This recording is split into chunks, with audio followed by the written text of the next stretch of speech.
Hamirpur circuit house में केंद्रीय सूचना प्रसारण खेल मंत्री अनुराग सिंह ठाकुर ने लोगों की समस्याएं सुनी और कुछ देर तक कार्यकर्ताओं से मुलाकात भी की। केंद्रीय मंत्री अनुराग सिंह ठाकुर ने कांग्रेस पार्टी पर हमला बोला। अनुराग ठाकुर ने कहा कि पीएम मोदी के नेतृत्व में देश आगे बढ़ रहा है और जिस देश ने 200 साल भारत पर राज किया है उसको पीछे छोड़कर भारत ने अर्थव्यवस्था में 5वां स्थान पाया है, जो कि बहुत बड़ी उपलब्धि है। केंद्रीय मंत्री अनुराग सिंह ठाकुर ने कहा कि अंग्रेज चले गए हैं लेकिन उसकी मानसिकता कांग्रेस के साथ है। उन्होंने कहा कि कांग्रेस ने जाति धर्म क्षेत्र के नाम पर बांटने का काम किया है और जब सत्ता से दूर हुए हैं तो परिवार और पार्टी का अस्तित्व बचाने में लगे हुए हैं। अनुराग ठाकुर ने कहा कि कांग्रेस की हर राज्य में सफाई होना शुरू हो गई है। अब राहुल गांधी को अपना अस्तित्व बचाने के लिए विदेशों में समय ज्यादा बिताते हैं। वहीं भाजपा में पीएम मोदी के नेतृत्व में देश आगे बढ़ रहा है और दुनिया की पहली 5 अर्थव्यवस्थाओं में भारत शामिल है।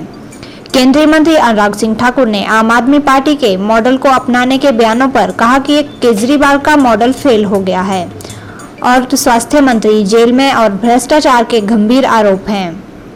उन्होंने कहा कि आम आदमी पार्टी भ्रष्टाचारियों की सरकार है। केंद्रीय मंत्री अनुराग सिंह ठाकुर ने कहा कि नेशनल हेराल्ड घोटाले में सोनिया गांधी व राहुल गांधी ने हजारों करोड़ों रुपए के पैसे का दुरुपयोग किया है। इस बारे में मीडिया को पूरी दुनिया को बताना चाहिए। उन्होंने कहा कि इस मामले की जांच हो रही है तो कांग्रेस तड़प रही है। उन्होंने कहा कि नेशनल हेराल्ड मामले में जल्द कांग्रेस और गांधी परिवार पर गाज गिरेगी।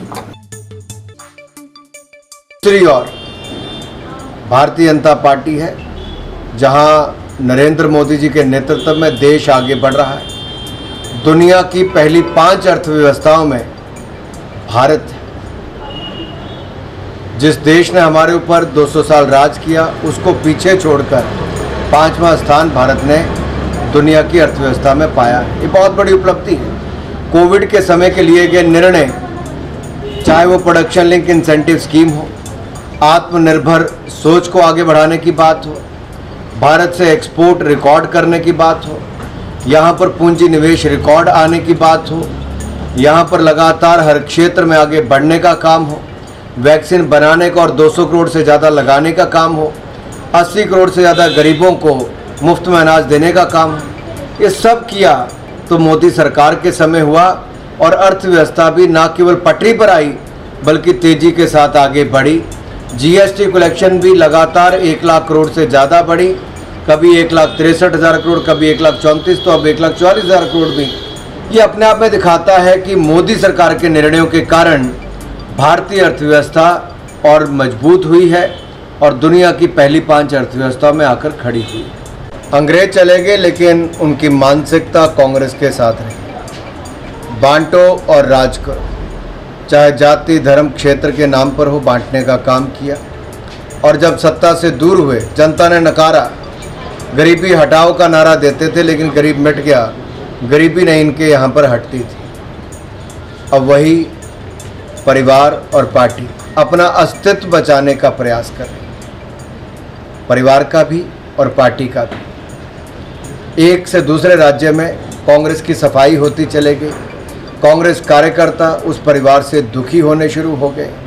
अब जब उनको अपना अस्तित्व बचाने का समय आया है तब विदेशों का टूर करके आते हैं, टूरिस्ट के नाते यहाँ पर आते हैं और आकर चले जाते हैं। यहाँ पर समय कम, बाहर समय ज़्यादा बिताते हैं। आम जनता से इनका कोई लेना देना नहीं। जिनका मॉडल ही फेल हो गया, जिनके स्वास्थ्य मंत्री जेल में हैं, भ्रष्टाचार के गंभीर आरोप हैं, शराब माफिया को शय देते हैं, शराब घोटाले की बू पूरे देश भर में है, जो भ्रष्टाचार के दलदल में आम आदमी फंस चुकी है, तो आम आदमी पार्टी के पास कोई जवाब नहीं। अरविंद केजरीवाल का चेहरा बेनकाब हुआ। ये भ्रष्टाचारियों की सरकार है।